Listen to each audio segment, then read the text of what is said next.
A very good evening to you. Welcome to another Newsmaker Live broadcast right here on DBS Television. With me, Timothy Polian. We conclude at 10 o'clock this evening with the clip that peaked, and of course, you do not want to miss that. We're very much into the carnival season, and an aspect of carnival that people have been appreciating and enjoying over the last several decades would be the calypso. Some people are saying that it is just about the most popular aspect of our main cultural showpiece, and people are looking forward especially to the competitive aspect of that art form. We've had the quarterfinals, and just recently, last Sunday to be exact, we had the semi-finals of the calypso competition, and on July the 15th we'll be having the Calypso finals. And so far, some 10 Calypsonians have been selected or chosen to do battle in that competition that many people are saying is very fierce and should be keenly contested. But when we're talking about the Calypso competition, we must also pay attention to the judging. And that's an aspect that certainly would be on the minds of the 10 finalists in this year's contest. My guest this evening, he is the chief judge for the Calypso competition. He is Mr. Martin Weeks. Welcome to the program, sir. Thank you, Tim. I know we must say congratulations to the judges on one basis, from my humble opinion, and that is that over the last several years we've been hearing people complaining and taking issue with the judges. It does not mean that in the years before that you all were not doing a good job. It does not mean that. But why do you think that all of a sudden we're not hearing the clamorings and people complaining and haggling over, you know, who should be the Calypso monarch, who should have been first runner-up, second runner-up, and so on? Okay, thanks again, Tim, for having me here.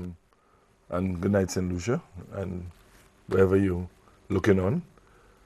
I think what has happened really, Tim, is that we have two situations here. You have the judges they've become more, I would say, confident. They've gone through better training process, and a lot of the public itself, the Calypso lovers, I think, have grown also in their assessment, and they've come to maybe more appreciate the fact that the judge's decision is final.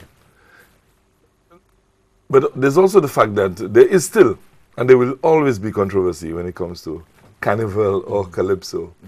And we know that that is something that's originated from, you know, as far back as the 50s and even before that.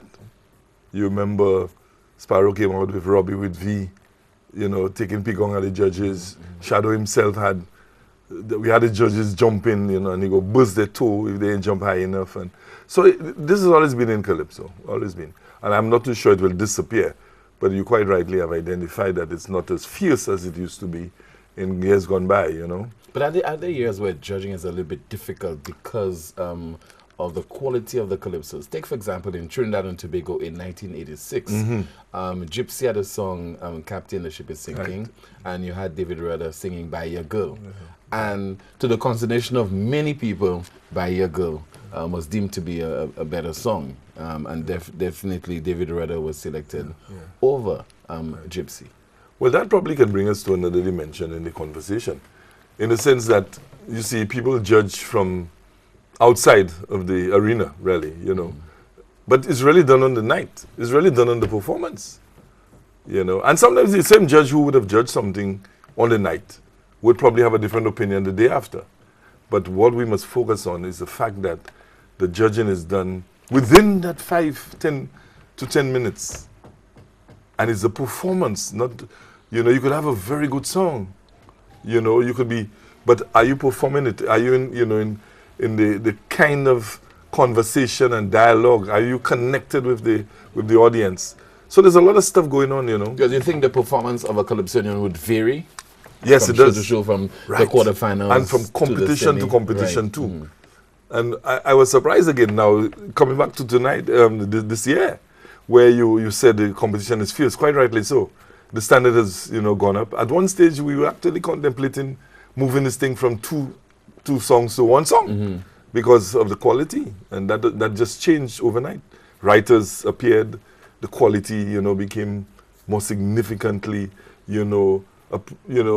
attractive you know, and this has changed. And what you have is now, it is so competitive. Like, for instance, I had a good laugh at that, you know, people selected their songs, the order, right? And then in the first round, 4 or 5 guys changed the song.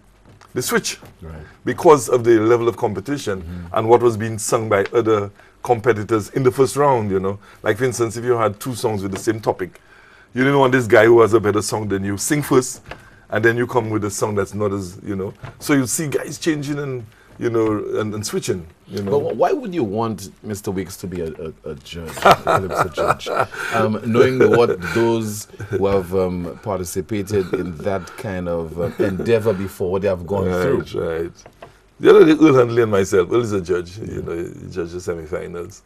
We were talking about the years gone by, you know, when we actually had to be escorted by police, you know, parked our vehicles in the government, you know, close by the waterfront, take a shuttle to the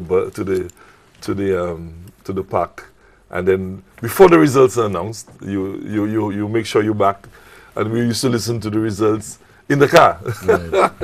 You know, that we're having a good laugh at that, and that has changed tremendously to, you know, the judges milling around afterwards, and you know, sometimes even discussing the outcome, you know, of the results. But do you think there's a folly on the part of the organizers in particular in not ad nauseum making reference to the criteria? Yes. Many people are not aware of the criteria, so they would believe that basically it's in a gut feeling. Yeah. But let's look at the criteria. You have lyrics. Yeah. Explain. Okay, and lyrics itself, which is the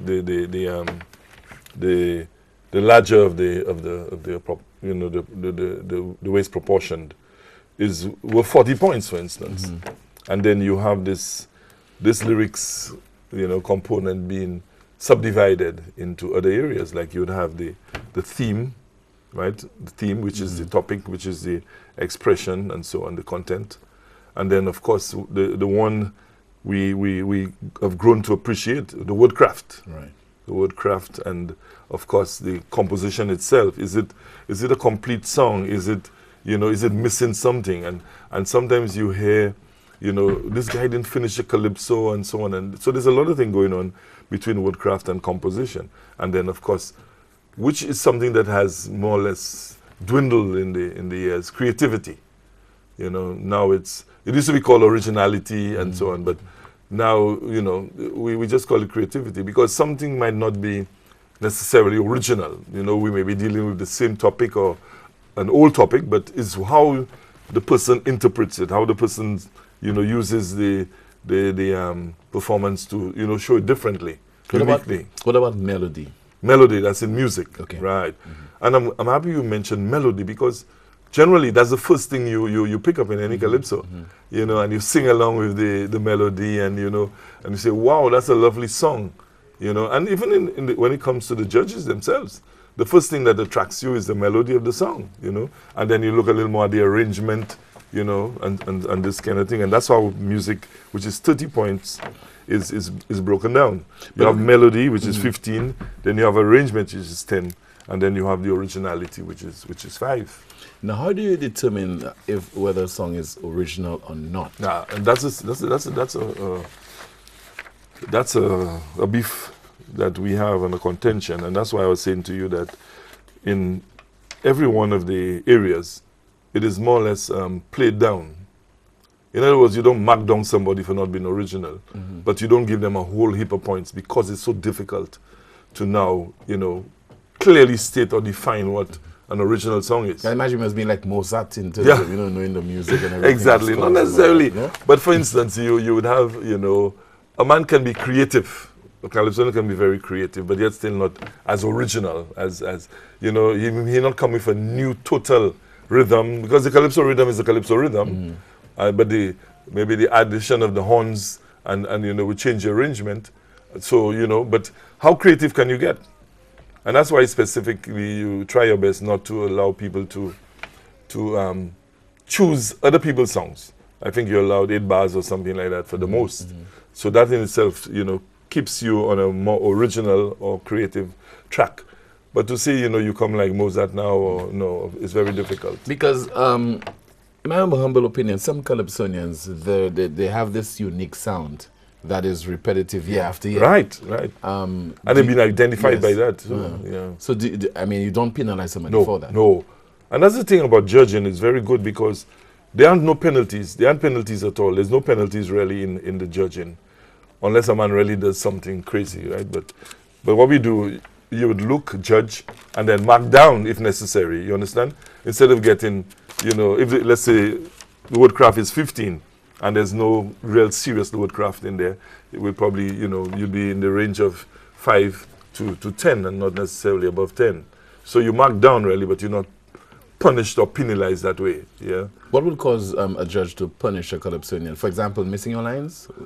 Well, you see, you're not even penalized, but you would probably mark down. You see, in other words, if you had not done that and you were going to be getting something like 15, we may now say now that you've done that, you'll probably get only 5 or 6. Because the general feeling is, especially from the perspective of the patrons, is that once you muddle your lines, you miss your lines and so on, then automatically you should be thrown out. You should be thrown out. But it's not like that. And you've seen it already. You've seen it sometimes that a Calypsonian may miss a line or so, and yet still he qualifies. And the thing about it is that you have two different rounds. So a Calypsonian may be so strong in the first round that even though he makes and he loses a certain level of, a marking, he loses points, he still can qualify because of the how good he was in the first round, you see. And that's why it's always good to go into a competition, at least from my perspective. My humble opinion is that you should go with 2 strong songs as much as possible, because if you falter in one, you can pick up, in the other. But if you have 2 mediocre songs, chances are, especially in a season like this, because you will find that some of the people who have not qualified this year, they have very good songs, huh? Yeah, and Boots had an excellent program on another station, and he was looking at some of those that didn't qualify, and the quality, and he's begging us the DJs to play these songs over because they have messages. There are messages in there, social commentary at its highest level. But as one who judges calypsos and so on, do you find it's difficult for one Calypsonian to have 2 good songs? No, it's not difficult. I mean, for most of the Calypsonians, to have 2 good songs. No, but if you look at this season, the high percentage of Calypsonians this year, this could be an aberration. Very good. Well, no? There've been years like this. Huh? It's just that it took a little while to get here.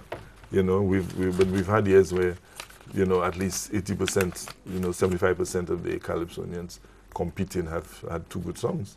But of course, some better than others. And then on the night, you get the performance. Because sometimes you may have a good song, but your arrangement is not, probably you're singing out of key, or sometimes you lose the rhythm, or you like what happened in the Sunday.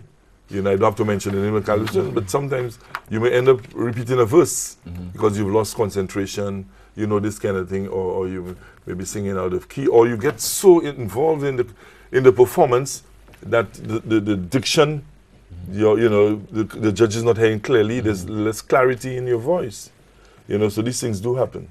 Considering the seriousness of the job and the fact, the responsibility that you and your peers have, do you think that judges are getting the kind of respect that they deserve in St. Lucia and recognition? No, they're not. They're not really. And I think it's not really the general public's fault, because people take St.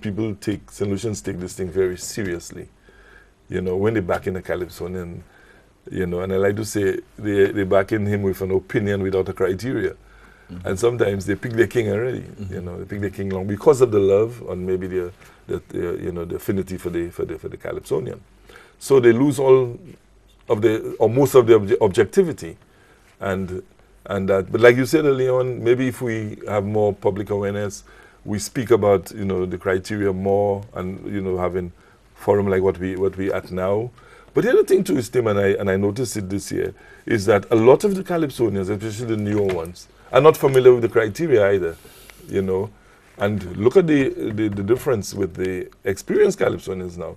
These guys sing to the criteria, and sometimes we wonder how they win. but they follow the criteria to a T. But why do you think new Calypsonians would not be aware of the criteria? Well, I'm hoping that if I continue, if I continue to do that, I am going to make sure that everybody must have some idea. And as a matter of fact, we did a refresher course to the judges, and some of the comments were that Calypsonians should be here also, having an idea of what, because we went through all the elements I mentioned of the criteria, and that would be very useful for a new Calypsonian. Do you think for the Calypsonians it's not their business, because most of them are not the ones writing the songs in the first place? They believe that's the preserve and the responsibility of the writers. It's the writer. But even the tent leader. Yeah. But do you think definitely Calypsonians will be at an advantage if they themselves are aware of the criteria? They have to. They have to. And that will improve the What is causing that, you think? The lack of interest in the criteria? It's just basically sometimes interest, laziness. They don't make the connection, in the sense that how that will help me win or place higher, you see.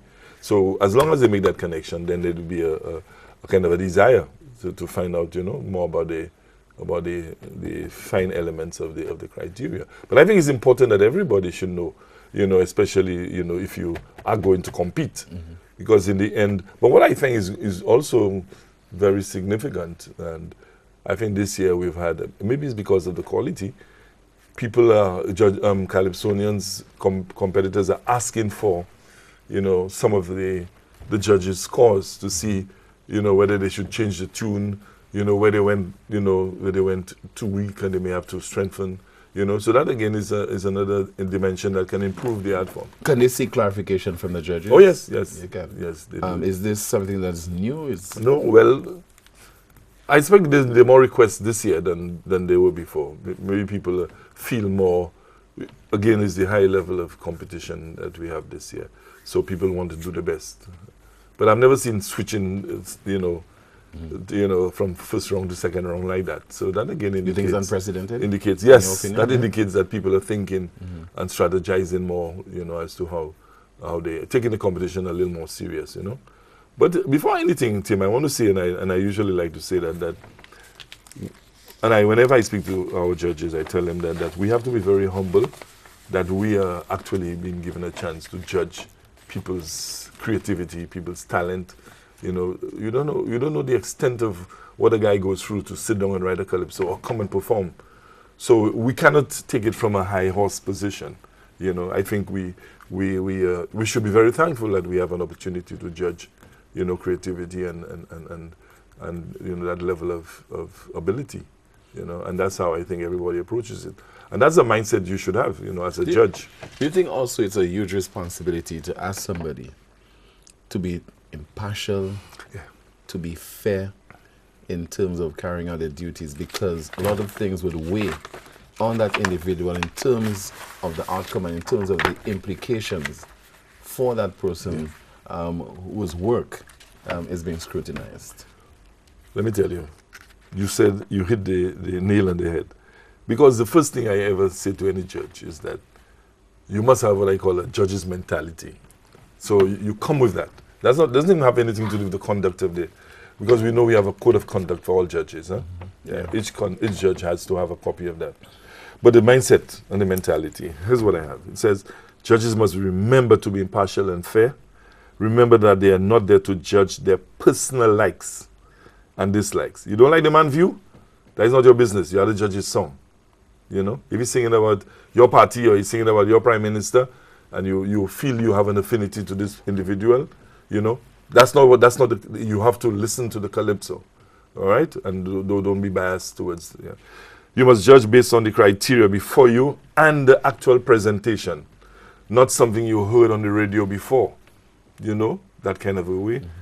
Do not judge the calypsonian on his or her name, right? And you have Ocean has a song, and they're asking us to sing, but the king already sitting, right? But so we make sure that not because the man has been in the arena for a little while, or he has been around and he's worn the crown before, that should not prejudice. It was a shanty in a song several years ago. We said the judging man and not the song. Yeah, remember that line? Right. And also we have heard that Calypsonians have been denied the opportunity to wear the crown because of the nature of the song. It was too political, probably against the sitting government or against a politician. You think that ever happened in the past? No. What may have happened is that because people have a perception that this person follows a particular political line or something and they see them judging, that they automatically would think that this person would be biased towards, somebody who has an opposing view. But in my humble opinion and my research, sometimes the same people you think who are being biased are the same persons who are, judging very, very well and are being fair towards the, when you look at the actual scores, you see that. And you hear a man come and say, but that man can say, that man judging. Because Mr. Old Flambeau or Mr. Old Lebar, and when you look at the scores don't reflect that at all. He was looking at the presentation. He or she was looking at the presentation and, mark the score based on that presentation and not a prejudice. You think judges can guard against such scrutiny by not being actively participating in political activities and political One of the I don't know how you could get away from that. It's the same thing with a judge, high court judge or whatever. He still has a life. He still goes to church. He goes, he's in Rotary, whatever. You understand? So everybody can form an opinion about that. Yeah, but you hardly see him wearing a red T-shirt or right. Well, now if somebody wears a red T-shirt, it doesn't mean that they a member of the organization. Yeah? The people have their own interest. But what we always say is that, as much as possible, within the ambit of the competition, the season, you should try your best not to comment about people's songs or get involved in political discussions, which may influence, somebody forming an opinion about how you may judge a song, right? And I was speaking to a well-known guy, and he was telling me that one of the judges, after he judged, came to him and told him how he can sing a song like that, that kind of way. That's not supposed to happen, But it does happen sometimes when people get into a discussion. But we instruct them that as much, in other words, you're not even supposed to fraternize with anybody, on the night. And if you notice, the judges come from downstairs, they hold their folders or whatever, they go to judge, back downstairs, intermission, and back to their seats, and we make it strict that you should not be by the bar or you should not be hanging out and this kind of thing. Sometimes somebody does some, you figure out, well, you're a big man and you know what you're doing, so you're going to have a chat or something like that. And people can, look at it and see it in a different light. So as we hack back to a few years ago, when there were serious concerns about the quality of judging in St. Lucia, some people were even advocating that we turn to foreign judges, in particular judges from Trinidad and Tobago. What was your opinion of that at the time? Let me see how I would approach that. I wasn't, against it totally, in the sense that I know there was room for improvement, especially among the older judges.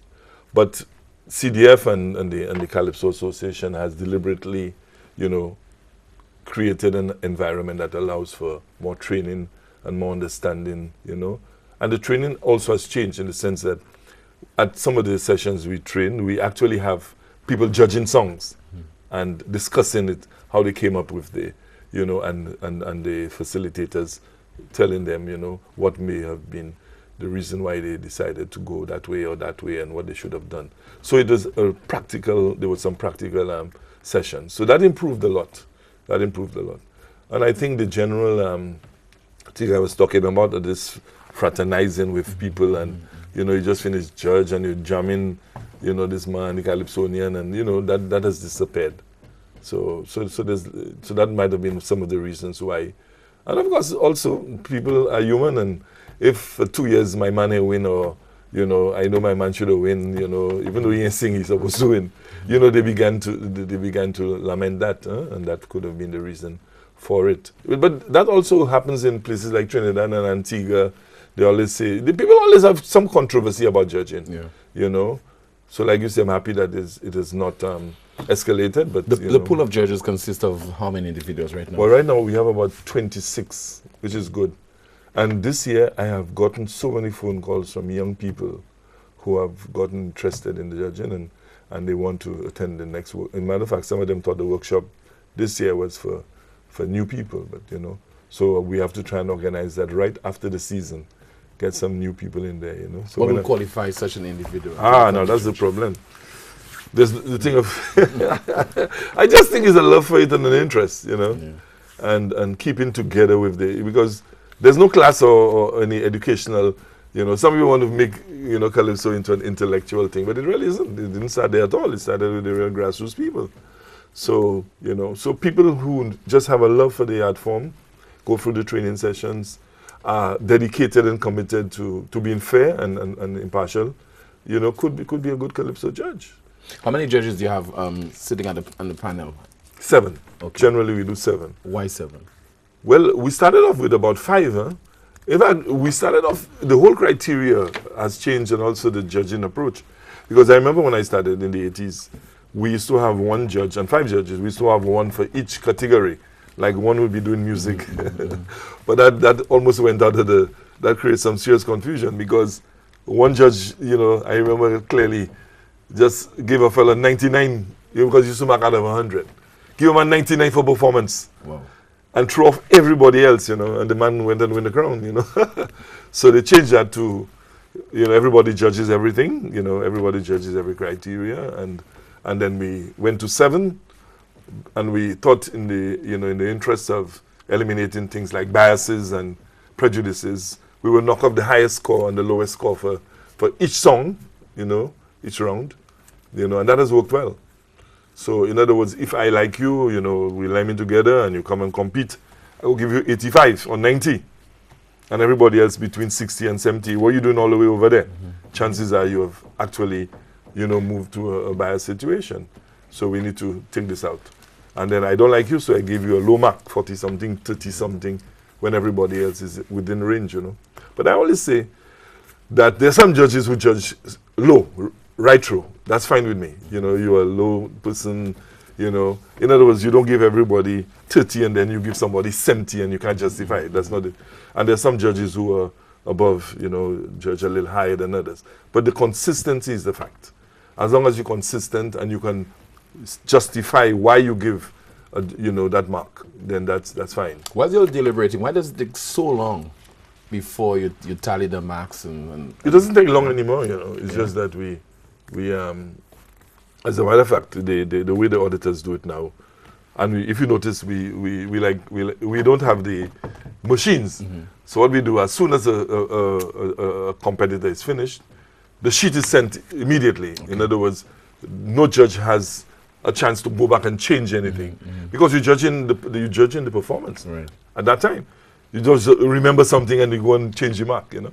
But they keep their own marks and they know. As much as we try to tell them that you have to judge everybody on its own, but subconsciously you will remember that Tim did much better than Weeks. So you're looking to see how you're gonna. You can't avoid that. You can't avoid that. You know. You're watching Newsmaker Live right here on DBS Television with me, Timothy Polio. My guest is Mr. Martin Weeks, Chief Judge in this year's Calypso competition. When we come back, we'll be having a report we extracted from the DBS News World this evening, where praise is being showered on our Calypsonians. Back in just a moment. Going good then.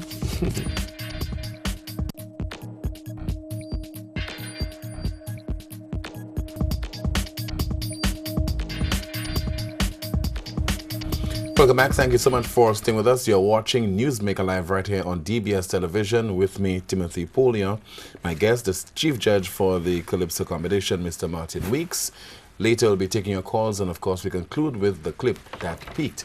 Let's turn our attention to a report which was filed during the DBS News World this evening, showering praise on our Calypsonians for the quality of the material this year.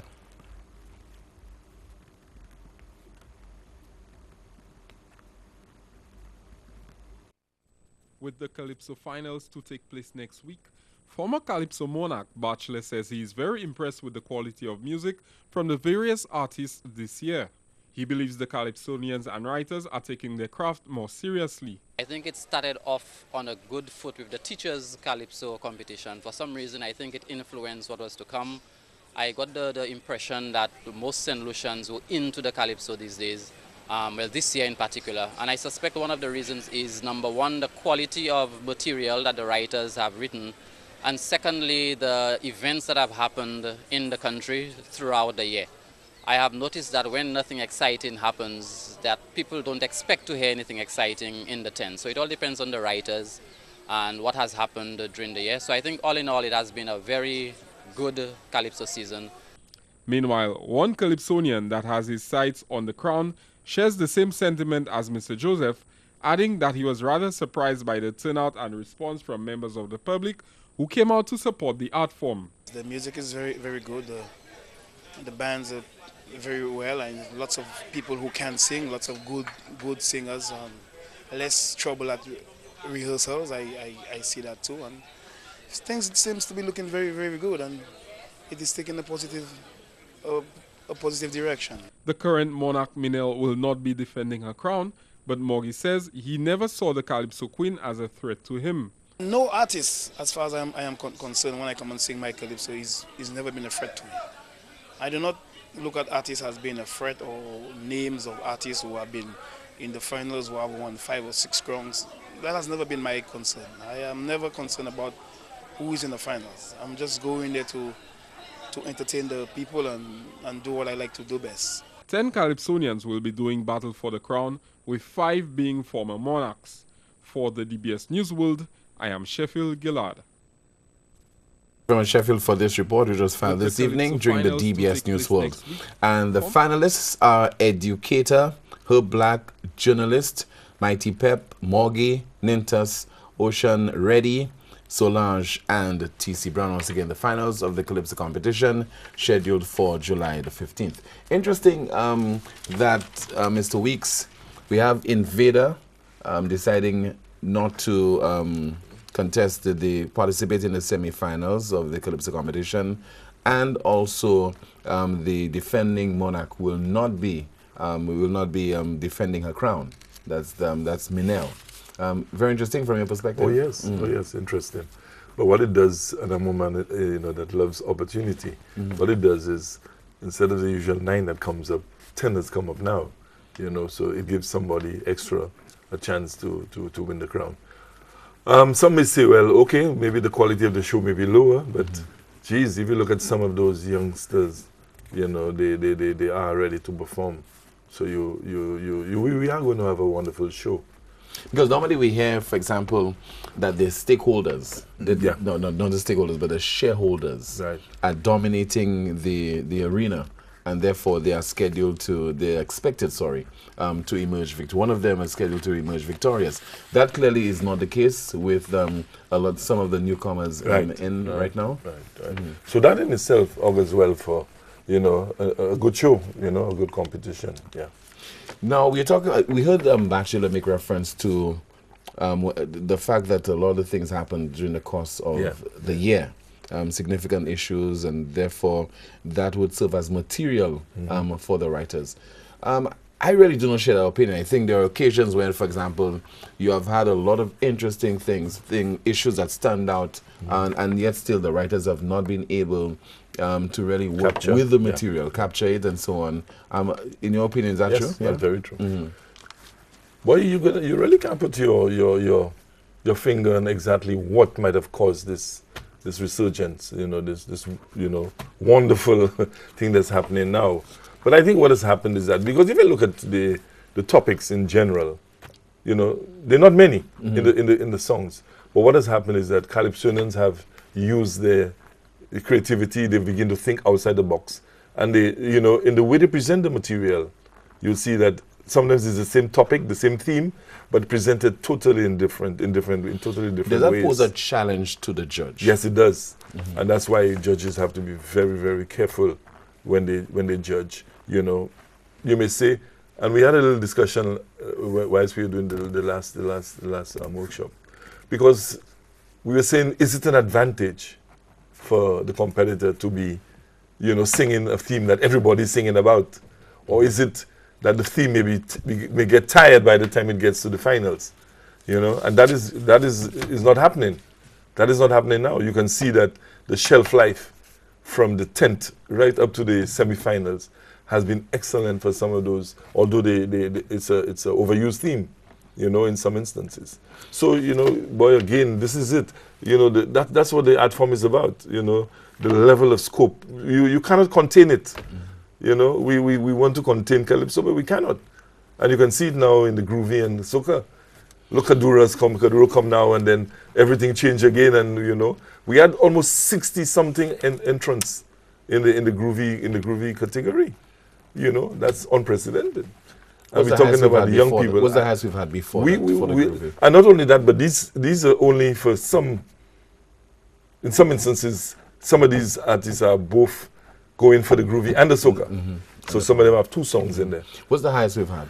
I'm not too sure. I don't want to take a guess, but I'm sure it wasn't close to that. Because in the preliminaries, which we do, you know, and even that we must start looking at how we can. Because I noticed something, you know, and I'm at liberty to say it now from my own opinion, that I think something is missing when we just listen to a playback. You know, I think a calypsonian performing, you know, he sells his message better, his feeling comes, his enthusiasm, you know, the way he worked on his song, it comes out instead of just listening to something that was produced in a studio, you know. So I think I just pointed to a particular experience that Calypsonian had. I think it was Swap Chance several years ago with his Hospital Burden. Yeah. I think he presented on playback. Didn't get to perform, and he was not selected. Is that the case, and he right? came back and run the road match. Yes. Yeah, that happens. That happens. Because you see, you cannot divorce the Calypsonian from the song. You know, I always say that. It's a performance. And Boots always says that. Boots always echoes. It's not just a song, it's a performance. It's like a play or like any other art form. So you have to have the complete thing. You know, and that's important. That's important. How many Calypsonians have had very good songs and went nowhere because they cannot perform it, or they did it on one good night, they were excellent, and the next night they dropped to a level where the judges were not, you know, impressed by them. Yeah. Your thoughts on Calypso deciding to change their songs around, add a new verse? Yes. In your experience, has that proven to be risky? Well, does it work out? Does it work? It works sometimes, and we even saw it in the semi-finals. Sometimes it happens good, sometimes it doesn't happen so good, you know. But it's a chance you take. And some Calypsonians can do it better than others. Windows Sparrow is a master that chalked us, you know. Papa Vader, a new song on the night. Some of these guys are just good at it, you know. But sometimes it can backfire if you don't have the necessary confidence. But you must be very confident, you know, as a Calypsonian, to come up with a new song, maybe just rehearsed it once, you know, or add a new verse, you know. You've seen it make the performance fall flat, and sometimes you've seen it enhance it. As a judge, how do you prepare yourself for the finals? Is there a difference between judging the quarterfinals and the semis and then the finals? Well, it's value. Huh? I mean, when you get to the finals, this is, you know. How do you psych yourself for that? And one of the things we always say, and I said it again in the last workshop, is that you have to take this thing seriously, because you are standing between a man and $35,000, for instance, or $20,000. And this is the man's salary for the work he has done. So you can't just approach this lackadaisically. You have to be serious about that, you know. So this is one of the main things we indicate to the judges, you know, for the finals. And I suppose in the last few years they have approached it with that level of seriousness, you know. And I hope they can continue to do that, especially in this season, you know, because there's a lot at stake for the writer, for the, you know, arranger, for the Calypsonian himself, the team. Is there anything at stake for the judges in terms of their reputation? Because I don't think that's the case. I wonder if we have a reputation. I don't think that is the case, because when you have 7 judges there operating as a group. That's it. So you really don't know who to blame. That's it. That's it. But you may choose somebody to blame, you know, but you may have no evidence at all. But somebody just don't like you because of some reason, and they'll say things about you. But I think the judges have come to understand that that's not, you know, people will say, people will talk, people will form their opinion without criteria, you know, and you just have to, it's like water on the duck's back. Is there a genre of our art form that is more difficult to judge? Let's say the groovy, power, and the calypso. Boy, judges run away from groovy and power. Why? I don't know. It's probably maybe because we have not been proficient in the training of. And as a matter of fact, I was speaking with one of the team members on the Carnival Calypso Management Committee, and we're looking to see very early if we can bring on some judges specifically, because you have some more guys who are well trained in Calypso, soca, power soca it's called, and the groovy. So we want to see if we can enhance, those skills in these areas, Is it for a workshop or to workshop, church? Or to workshop, actually the church? workshop. Okay. A couple of workshops, yeah. Remuneration for the judges? No, nothing. Stipends for the performance, for the time and so.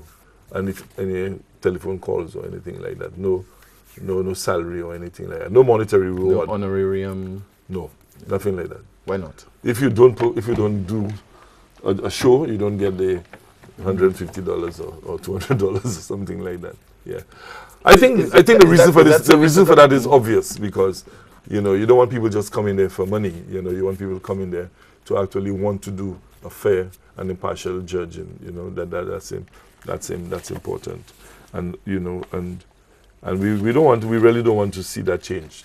We really don't want to see that change. If there was money being given, I don't think I would be part of this, because you know what money does. Money corrupts, especially if it's if it's given in all kind of directions. So I'm happy that it's just as it is, and most of the countries just how it is. There's no formal, salary or. Has there been any attempt to corrupt judges? Have you No, that I know of. any No. I look like I have a face where somebody will try and corrupt me. No. Nah. But no, I've never heard it. I never heard it. And they warned about that. If anybody we ever get to know that, you will never judge again. Okay, and the other thing we want to do is, at least as soon as this is over, like the other countries, some of them form a Calypso association. So you really have registered judges. So From people a Calypso or judge? Sorry, a Judging. Calypso Judges Association. Okay. Where you can now have registered judges, and you actually have people who have gone through a training process, and they are considered, reputable enough or efficient enough to do the judging. Yeah. Why do you think that this is happening so late?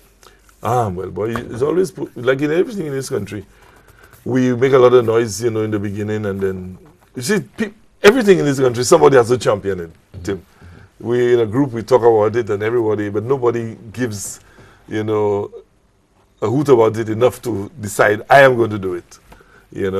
Doesn't mean that I say I'm going to do it, but somebody has to champion everything in this place. Because again, a lot of times, and I don't know if it's our culture, but anytime you decide to try to do something that's different, there's usually a fight down first.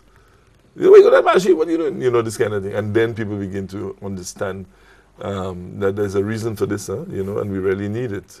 Yeah. And maybe it's because we don't explain things well enough, in the first instance. If a man will just come with a new idea, but he's not upfront enough to say exactly what is going to do, what is the motivation for this, what are the consequences if we do this instead of that. So we need to learn that also. Yeah. You're watching Newsmaker Live right here on DBS Television. My guest this evening is Mr. Martin Weeks. We'll take a break. When we come back, your calls. So please stay with us.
Welcome back. Thank you so much for staying with us. We'll put the telephone number on screen right now so that you're going to call with your questions and comments for my guest. Once again, is Mr. Martin Weeks, who is the Chief Judge. He's taking care of this year's Calypso competition. But the Chief Judge for all the judges who are adjudicating the groovy as well as the power soca. Yes. And what does your job entail as the Chief Judge? As Well, chief I'm really the coordinator? judge coordinator. Yeah, I'm the judging coordinator. But we still have somebody who actually looks at the actual judging itself, which is the chief judge. So you have the 7 persons and you have an 8th person. But mine is to choose the judges, pick them, train like the training we had, and also, ensure that they arrive on time and all this kind of thing. We have a call.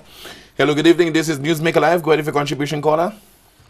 Yeah, good night. Hi, good night to you, sir. Good night. Good night to my good and Mr. Weeks. Good night to you, Good sir. night. Mr. Weeks, I was just thinking of a suggestion there. I think the Calypso this year was fantastic.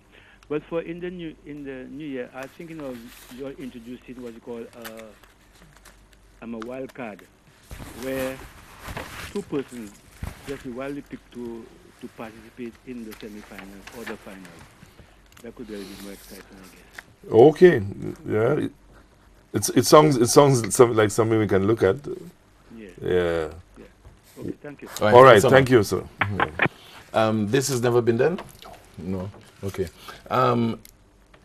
This year you had a situation where, for example, as I said earlier on, where Invader decided not to participate in the semis. So what happened? How did you get a replacement for him? Oh, well, number 19 went up. Right? 18 should go on, so number 19, the person who came number 19 went up. Yeah. We have a call. Hello, good evening. Newsmaker Live, you're on the air. Yes, good evening, sir. Good evening to you, caller. I'm okay. Good evening. Good evening. Okay, yeah. sir. Great. You know what I think, based on what you said a while ago, Mr. Wicks, about the Calypso being like a performance, a show.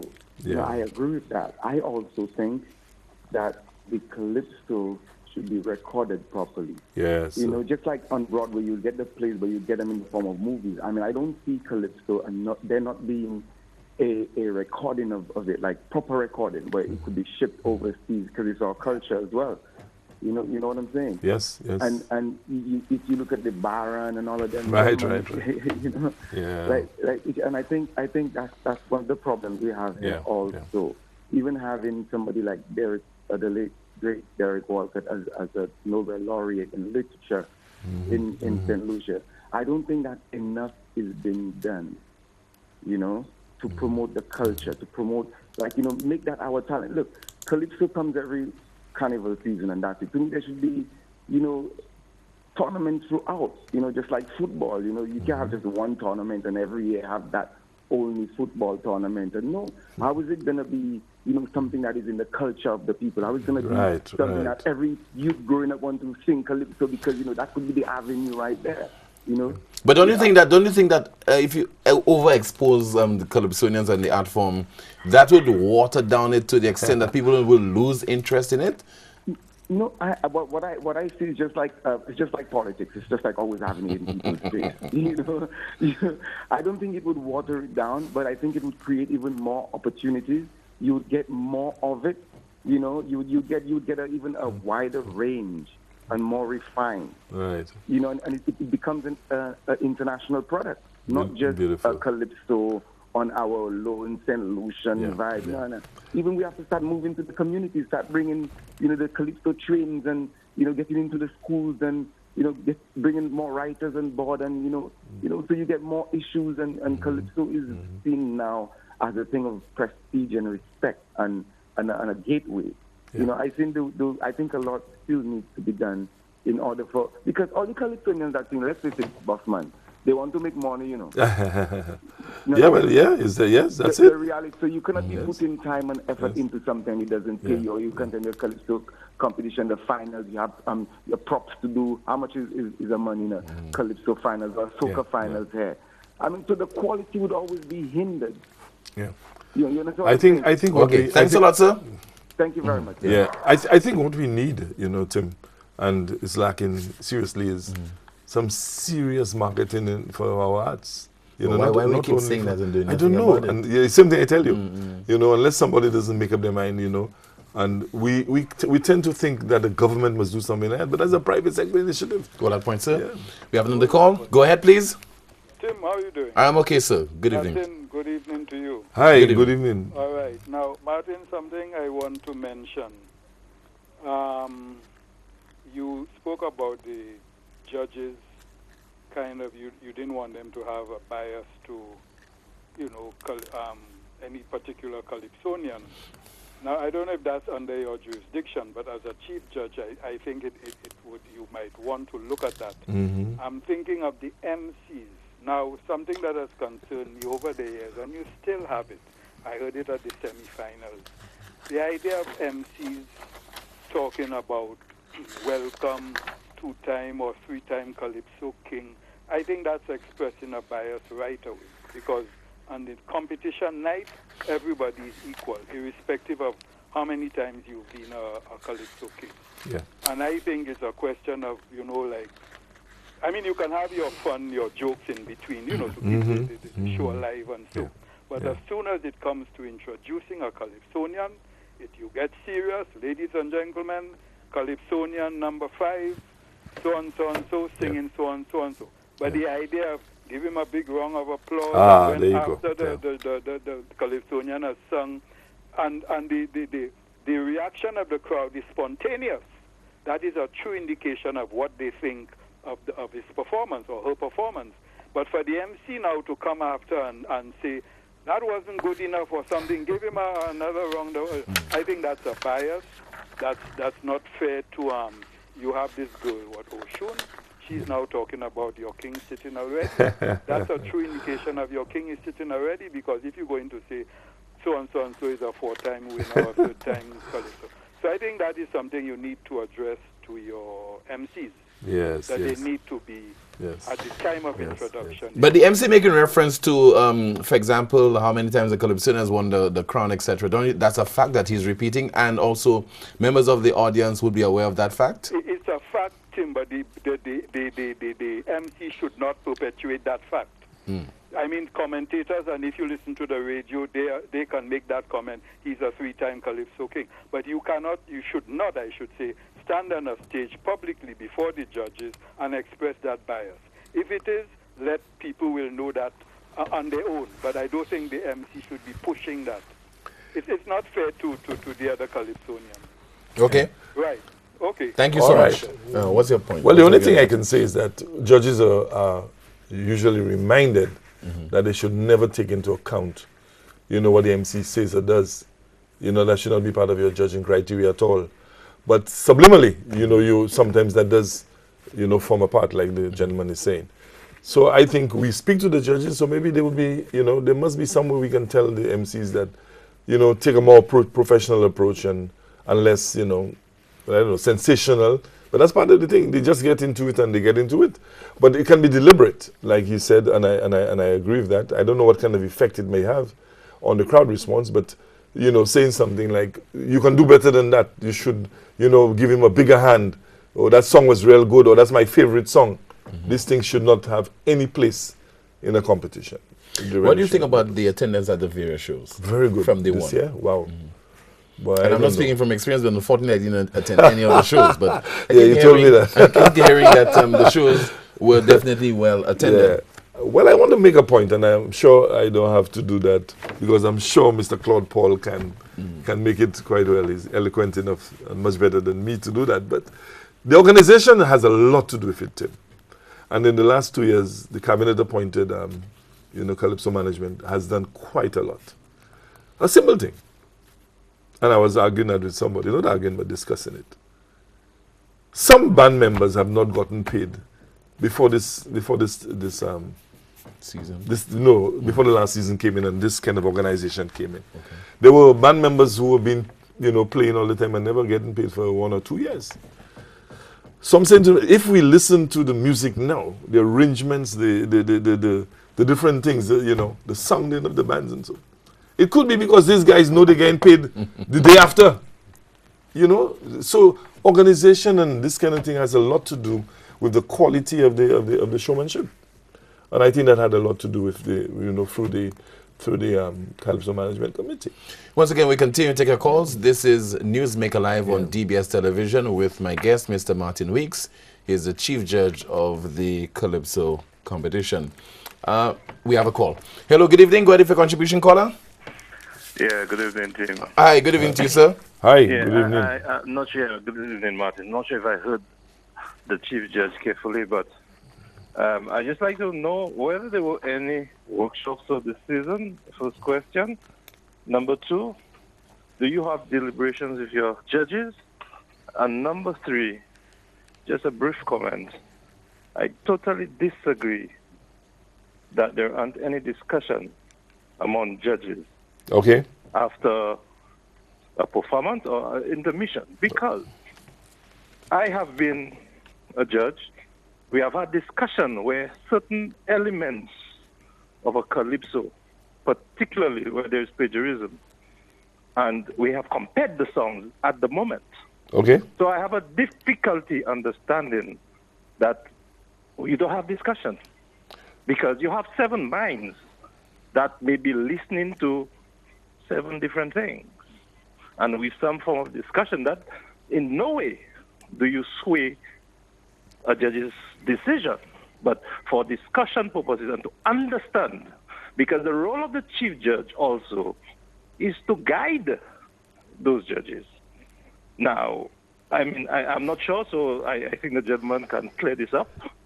And there's also, in terms, listen, a trained judge, who have done workshops, there is an element they call emotional biasness. So whatever an MC says, or whoever, should not influence. So you don't judge the composer, you judge the calypso. You judge the performance, not the performer, right? And you judge the lyrics and not the writer. So you eliminate this emotional biasness. So, I mean, the MC is the one who keeps the show lively, so he's free to talk. Because most times, the judges are concentrating on what they have to do. And half of the times, you don't hear the MC, Yeah. So I do not want that element of what an MC say, because if you have to stop an MC, you'll stop him from saying a lot of things. And certainly, you'll have almost a dead show. So, gentlemen, have a blessed night. I'll listen on air. You too. Thank you so much for your contribution, sir. We'll see you. Okay, great. Thank you so much for your contribution.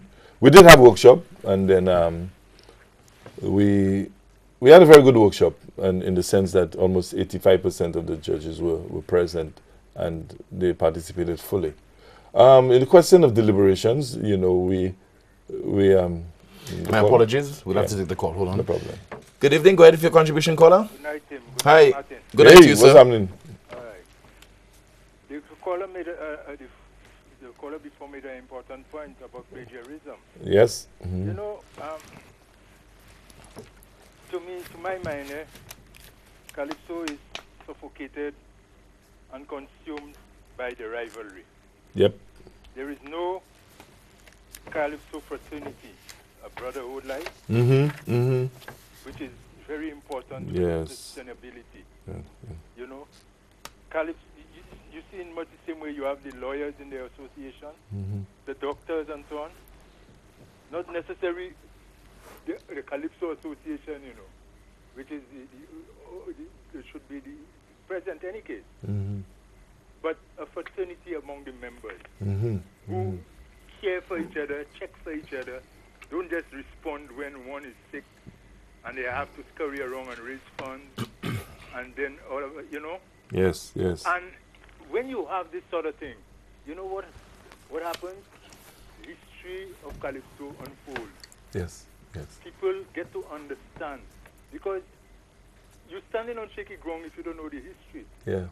You know, Tim, you could go to the archives and take a 1960 song from Spoiler or one of them guys and give it to a modern day singer. She or he will not know. We say that's a great tune. The crowd more than likely will not know. the judges more than likely will not know, and that person could go right through. So this is the kind of issues we're dealing with when the gentleman talks about plagiarism. We must have enlightened people in an art form for it to sustain it and for it to go forward, my brothers. You must have enlightened people who understand and know what makes a good calypso. Sometimes I wonder if the calypsos are being assessed on the level of thing from the crowd. If so be it, then the Washers and the Skyhawks have the best calypsos ever. You see, we must look at this thing because, a great calypso, people might take it on and you won't even hear much applause. And there were very many of these sort of calypsos that slipped through the cracks because everybody was onto the sexy kind of thing.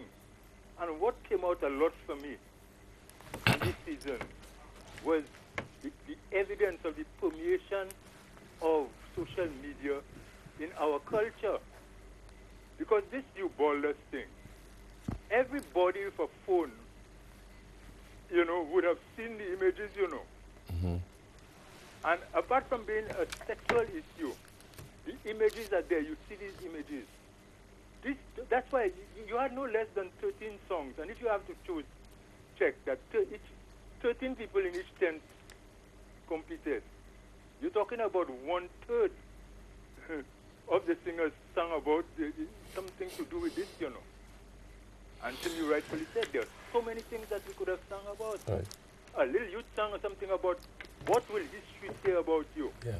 You listen to that song, and that's a classic calypso in my, Yeah. But then again, it just didn't generate the thing. So sometimes, I wonder how much we understand the art form. People just come around, they have a good singing voice, and they say they're Calypsonians. Shouldn't there be something else that you should know about calypso, Timothy? So, Kola, are you dissatisfied with the quality of judging?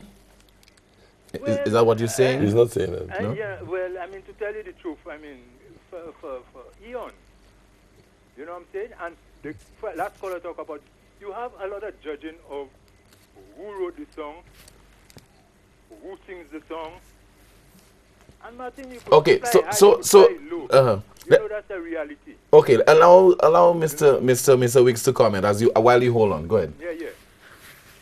What I can say, it's your opinion, and I would love to respect it, and I will respect it, yes. But a lot of times, But how? No. Let me tell you. How can you respect an opinion that you disregard? Well, I respect him saying it. Yeah. But what I'm saying is that you see, a lot of times we're not privy to all the facts. We may say something based on what we know. But I've seen judges' scores, I've seen everything, and a lot of what this caller is saying about you don't think that they know, or they don't have the cognitive understanding to actually know what a good calypso is or to choose. But you see, again, what we must come to appreciate is that these people are people who know what they're doing. You understand what I'm saying? Now, not because somebody doesn't agree with you, you should automatically think that is, like for instance, you get results. You have 18 Calypsonians. You ask somebody, what about the results? Well, how do you think the judges went? All them judges don't know what they're doing, Okay, let me ask you another question. Who do you think that is there that should not be there? They say, this person should be there. One person. Yes. One person, huh?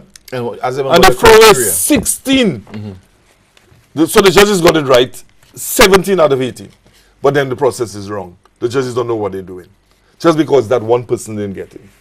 You see, that's...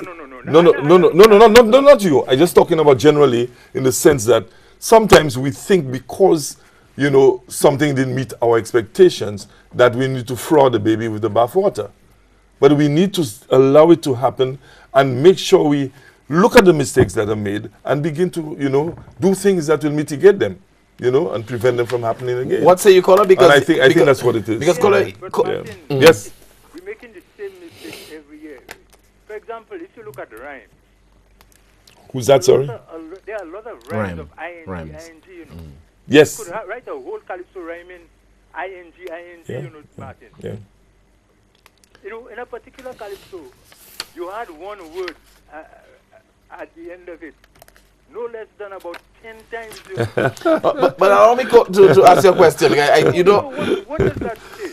Because you know, people must realize the creativity and respect the creativity, or even a thing like rhymes. When people can't find a rhyme and they just find words, I mean, there will be, you know, sometimes you rhyme in ing, but to be in a song over and over, I know they don't know what I'm doing, and they don't understand what I'm singing, because I go have them dancing, and after that, they'll go drinking. You know, I mean...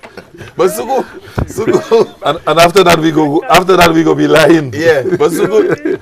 Trust me, I understand what you're saying. We enjoy the humor, but let me just say something, you know, that... Yeah, go ahead. That's exactly what I'm saying to you. Now, you know, in the little refresher workshop we had, we spent almost half an hour trying to impress on the minds of the judges that rhyming is not exactly what you say in there, you know, or because there are so many different ways, you know, a calypso can be made to rhyme. You know, you could have the 1, 2, you could have the 1, 3, and so on. Yeah. We spend a lot of time doing that, and also there are some rhyming that can happen with the vowels. Yeah. And some of the consonants. Yeah. All of these things we discussed.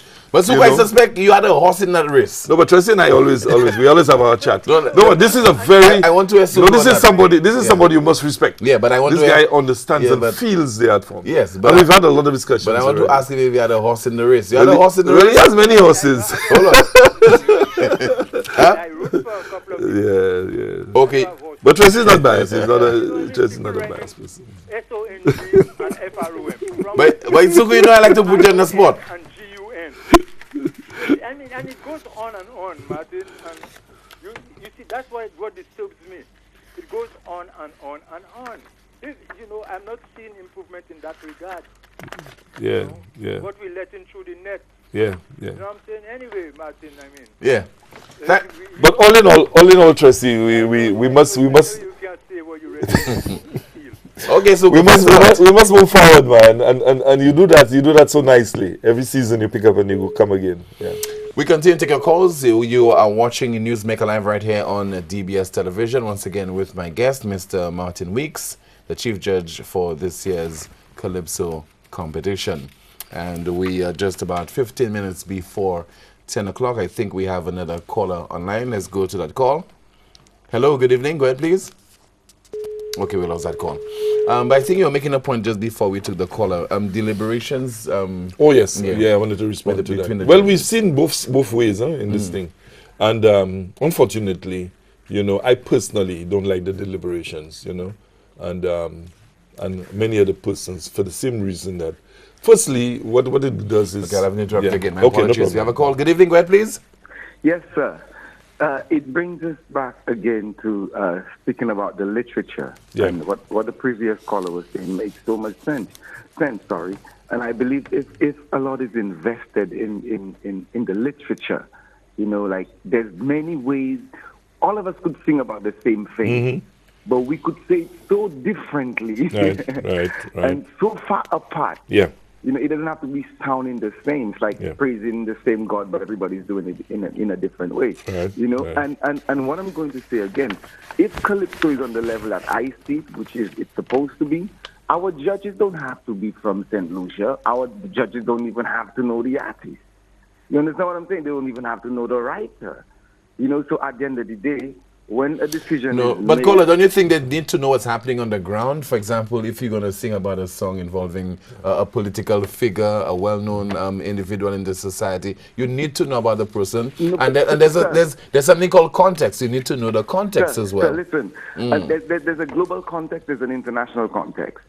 when the Jamaicans but there's a local context as well. Yes, it's the same thing. It's the same thing. So our local context doesn't mean because it's local context that it's just used locally. Because when the Jamaicans sing, when the Whitney Houstons and them sing, they sing about places and things we don't know about. No, to me, they sing about general themes, you know, like a love and heartbreak. But I just want to say something in the sense that calypso is a more specialized form, you know. When you define the calypso, it has to have something to do with the Caribbean, has to have something to do with the local, you know, the local element. I'm not saying that somebody coming from abroad will not have the, you know, the intellectual capabilities or capacities. You're misunderstanding what I'm saying. You know what I'm saying, sir, in regard to the art form, the art. Yeah. And when you put a work of art together, like a skit, a play, what I'm saying, I don't need to know any character in St. Lucia or any I could see what's going on by what you're singing. Yeah. No. But that's why. But that's the point I'm making to you. Calypso is different. Calypso cannot be, you know, looked at from an international perspective if people don't know exactly. And what Tracy was saying earlier on, somebody who doesn't know the history of calypso will have a serious problem in even understanding the literature. Because another thing too is, okay, I'll give a simple example. Yeah. Look at the use of language. We have, and Boots had an excellent program on that. We have local English, which is St. Lucian English. We have the Queen's English, which we call the Queen's English. We have Creole. You see, sometimes in one calypso, we have all these three things. In fact, in one verse, somebody who is from Bristol or somewhere like that will have a difficulty when somebody say, I don't go there, and this kind of thing, you know, they may want to correct it grammatically. But if you understand our calypso, you realize that that's how we have formed over the years, that, you know, you have the poetic license to do these things, yeah. I'm not saying it's not good. It may not happen, but I just find it difficult. Yeah, it'd be a little difficult. Yeah. And I'm gonna say to you also, it's just like the Jamaicans. They have their slang and they say reggae. Yeah. You know, that's exactly what I'm saying. Yeah. A lot of people, like when they speak, we don't know what they're saying. So we could tell the way they express it. Yeah. You know, in the expression, because that's the art. The art is how you dramatize it. Yes, you know, how you make it. Yes, sound. but you see, and that's why you have a criteria that is separated between lyrics. If you don't understand the lyrics, how can you judge the lyrics? And the lyrics are 40% of the score. That's what I'm saying. If you are not in touch with exactly how I am expressing that particular part of the art form, you will have a difficulty with that. Now that's where we need to be doing a lot of teaching, because I believe calypso as a product, because that's what we sell in our culture, you know, in tourists and everything. So I believe if we're gonna have a product, we have to have a product that could be consumed on every level. No, not necessarily. There may be something. No, there may be something just for the domestic market, you know, and that's fine, you know. But if we want to internationalize it, there will be others. With art, well, if we're looking at art as a general literature and drama and acting and these things, we cannot put these poetry. It's how you feel. It's something that is broad and large. Let me give you an example. I was reading a review on calypso, on soca music, really, written by an Englishman. Or I can't remember if it's an Englishman. And you know, he was saying he just cannot identify that music because every song in soca is a happy song. Yeah. And people have no right to be happy all the time. Why isn't there a sad soca song? You know what I'm saying? I'm just saying that, right? No, but that is a perception. So that is a perception. I know exactly, but it may be be a reality. You find every culture, as we're talking about in calypso, being no different. Every culture, especially Caribbean communities. Yes. Look at every genre of music they sing. Yes. You have to see them making collaborations. Right. With it could be on original standard. Of course. You see it happening. But yes, Bounty Killers, people can right. But yet, still the wonderful thing there is that every one of those areas have their own uniqueness. And you we see? do. Right, exactly. And my argument is we suppose if we know so let's look at it. If we're growing food in St. Lucia, we don't want to just grow food for St. Lucians alone. We have to be making money off of what we do. And that is why you no, but call it, no. But I have to interject there because the tourists come to St. Lucia and they love our food. They love our one pot, fig and backs and so on. Yes, they do. But what I'm saying is, if we're not going to get them to come in, as he said, in bringing somebody from England, they would not understand the lyrics. Yeah, but I think it almost doesn't make any sense. No, but you see, I think if you're doing, let me finish, sir. If you're doing something, and hey, the Calypsonians want to get paid, the writers want to get paid. That is a market right there. That is a job creation right there. You see, we look at why don't we have to look at it like that? We no, have to look at it like that. What I want to say to you is that we're looking at two different dimensions of the same thing. You're talking about the marketing aspect of it, right? But we are talking about the development of an indigenous art form. Yeah. You know, being able to spread it to people who it means something to, but not necessarily for them to make money from it. You understand what I'm saying? If you want to make like for instance, we have a consciousness now of every little school now has a calypso competition. Mm-hmm. Now I'm sure half of these people singing there, it's not about money, but it's because they begin to love the art form and they think they can, develop themselves. You see, right? So that's one. No, a calypso like a footballer, a cricketer. Right. Yes. Not every footballer is going to be playing for Manchester United, and not every calypsonian is going to be a Sparrow.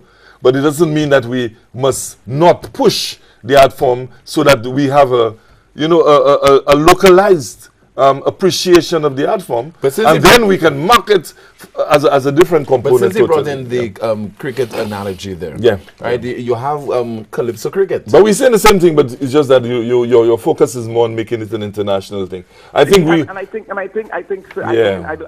don't know. Maybe it's the way the world is evolving and rotating right now. I'm saying the world is at everybody's fingertips. The styles and the fashions we get in Brussels and in Amsterdam and in America, some of the top cities, they get hair. And we relate to it. I don't want to continue, but let's take for instance the steel band.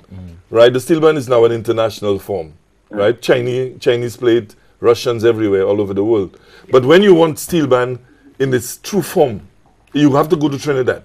You see what I'm saying? Yeah. Trinidad is where it originated. This is where you have the real, nexus of it. It has dispersed, and it's a product now. That's what I'm saying. Exactly. And that's why it could continue. So that's why I say continue growing because, sir, the little child that will be going to school, he already need to know he's a Calypsonian, and Calypso could make him build his house. Beautiful. Yes. Him get his car. Calypso, his woman go stay with him. Calypso. So I'm saying if we're going to just keep it on just the local level and just for local people, I don't think it would produce the fruits that it ought to produce. Quite rightly so. You understand what I'm saying? Yes. And in order for it to produce this kind of fruit, it has to be lucrative. Yes. It has to be open. When I was going to school, we had a poetry competition, and my teacher told me, we're going to write the poem, but the theme is this. And I had a little problem with a theme. You know why? Because poetry to me is free. You sing how you feel at the time what you feel. So in that form, there is no control over how far, how big, how wide, how large it could go. But I don't want to. Thanks a lot, sir. Appreciate the contribution. All right, thank you so much. Thank you so very much. I really enjoyed the discussion and the exchange. But the only thing I was saying is that sometimes we have a tendency to lose out because we want to make something acceptable globally. And we lose the we cannot indigenous package of it. everything for export. Look at Laura's and thing now. Go ahead. Our final call. Good evening, Newsmaker Live. You're on the air. Hi. Good evening. Hi. Good evening to you, sir. I want to talk. Good evening, Mr. Wicks. Hi. Good night, man. I want to refer to the music. Right now, because the music has evolved tremendously. Yes, man. If you remember those days at the Gate Cinema, whereby you see the artist comes on stage, he has to stop because the band is not in tune, or the band has to have the right key. Oh, you have some tired saxophone fellas blowing there. Yes. The horn was almost, But in those days, we had good lyrics coming down. Guys could have sing, and they could have even started the song, and the band follows. But today, as we speak, the calypso and the music, the arrangement, the introduction of the local, the taboo and the shack, the introduction of these things, I can bring up people like Educator, who consistently brings out that local setting. Even while he sings that song in a normal tone, it's quite a range where you can inject that local flavor. Yes. And that gives our calypso that kind of special meaning. Yeah, and that's even exactly Wally, what I'm talking about. You know, every year Wally produces this song that gives that local kind of music. The La Comette, yes. So I need to speak to the music in calypso now. Fantastic, the arrangers.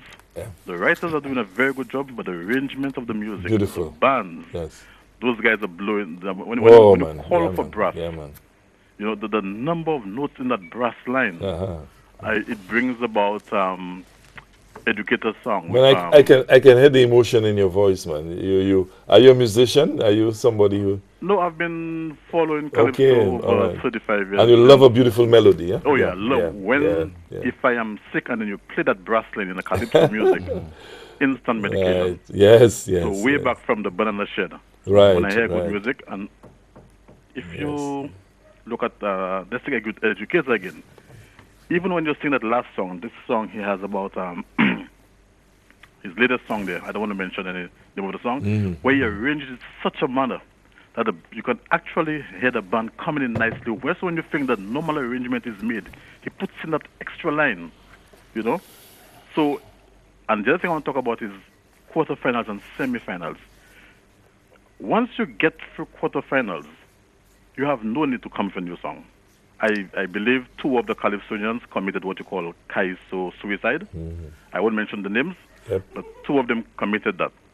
That means if you can get to semifinals with those songs, you have no right to change them. Because those songs, all you have to do is to twist it, turn the beat. And if you change the song for the finals, it must be exceptional. And if you go through finals and then you want to create what people like Papa have done. Right. When you check himself, realize, hey, I'm on the down low. Let me come in and do a do or die and hit the stage. You know, I have to be king tonight. Right. You have to come that powerful. But once you cross in the quarterfinal line, come with your same song. Well, you see, it's a question of panic, you know. Sometimes the Calypso, so thanks a lot. The Calypso panics. Panics. Final comments from you, Mr. Weeks? Yeah.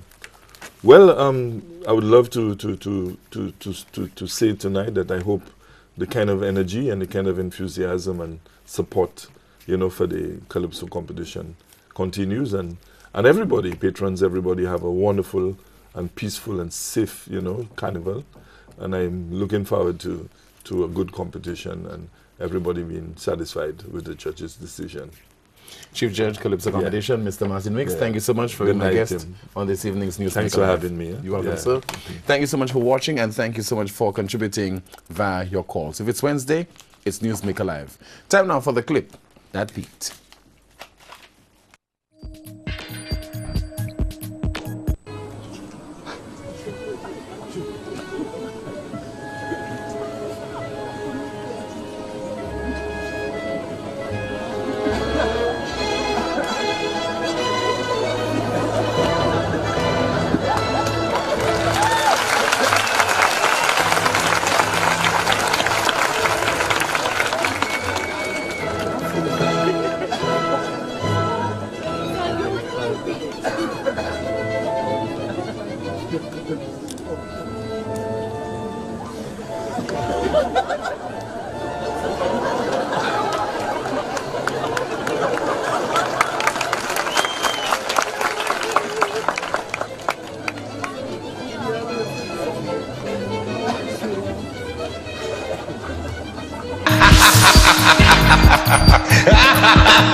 Once again, that's the broadcasters. A very good evening. My name is Timothy Paul. Good night, and see you next time.